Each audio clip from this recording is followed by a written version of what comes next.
नहीं नहीं आप चलो, अब मैं गाड़ी चाबी है मेरे पास, बैठो बैठो, चलो चलो चलो। आप लोग बाद नहीं आओगे, ये आप नहीं आप समझ रहे हो पुलिस दुश्मनी कर रही है आप लोगों के साथ, कुछ नहीं। आपका एहसास ही नहीं है कि ये है मसला क्या है।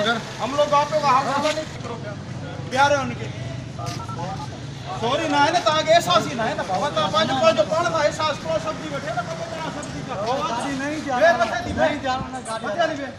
नहीं जाना 280 DIB इंचार्ज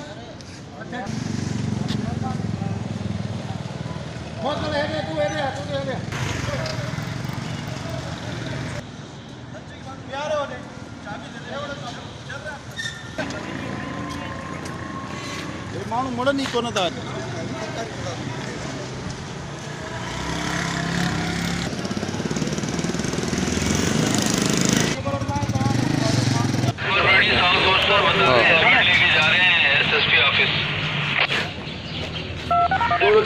और किसी को भेजो, मोबाइल भेजो यहाँ पर।